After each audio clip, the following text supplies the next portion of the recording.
Hello and welcome to the New York Sports Show. Hello and welcome to the New York Sports Show. Hello and welcome to the New York Sports Show. Hello and welcome to the New York Sports Show. Hello and welcome to the New York Sports Show. I'm Dominic Konowski, and this is 10 Days of 10K. For those who don't know, recently, the New York Sports Show hit and surpassed 10,000 subscribers. In fact, we are growing so fast, we're about to hit 20,000. So in a way, it's more like 10 days of 20K. Nevertheless, though, I am just still taken back on just how fast this channel has grown, especially over the past several weeks. For those who don't know, I created this YouTube account back in 2017 when I got my first ever phone, but did not create the New York Sports Show itself until 2018 when I was on summer break in between grades in middle school. And this has grown from being more of a side thing I did just for fun to now a passion, my lifestyle that I absolutely love doing. So let's talk about some things. The biggest question I always get is, why the New York Sports Show if you live in Connecticut? For those who don't know, well, now you know now, I live in Connecticut. I live nowhere close to New York. In fact, I've only been in New York State, let alone New York City, not even 5 times in my entire life. So why is it called the New York Sports Show? Well, here's the answer I tell everyone.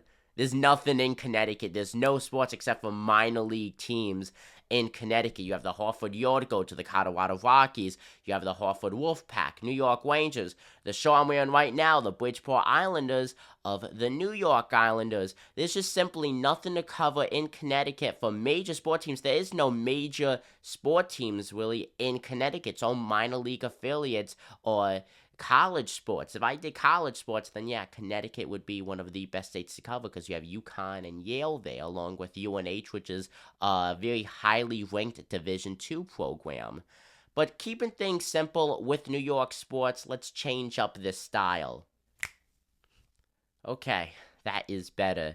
Now, why did I create the New York Sports Show? Because I had no interest whatsoever in sports until I was 13 years old. I always played soccer. I absolutely hated it, though. I don't know why I ever played soccer, because I hated it. I played it for about 9 years of my life.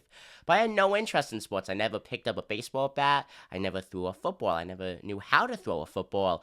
But when I was 13 years old, going through middle school, I wanted to get closer to my grandfather, who was an avid New York sport fan. So with that, I memorized the stats of the 2017 New York Yankees, and I started watching the games with him, and I eventually became a New York Jet fan.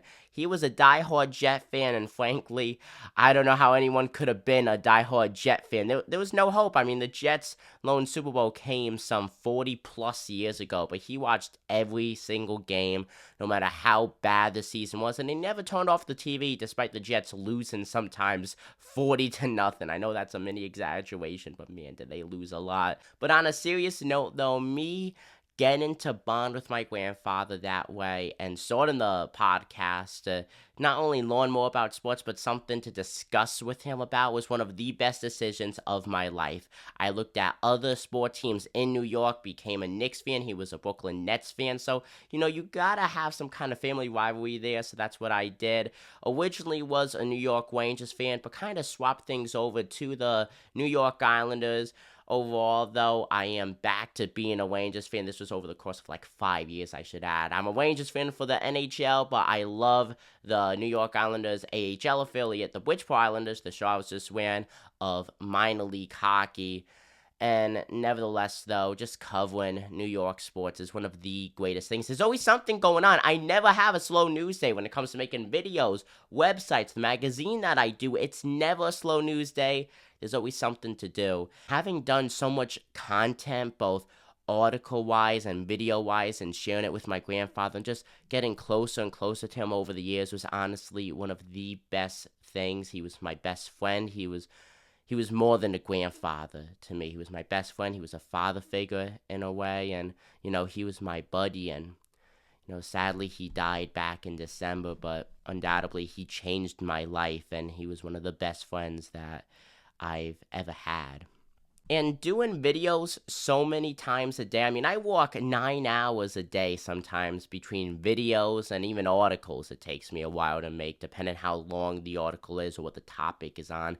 Not only does it keep me occupied, it also just makes me happy. I love doing this. I don't know what I would be doing if I didn't talk about sports. I really don't know what I would be doing.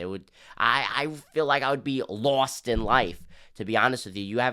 You have teenagers who are about to go off to college, just like me. I'm a senior in high school, and they say, I don't know what I'm going for. I don't know what I want to do.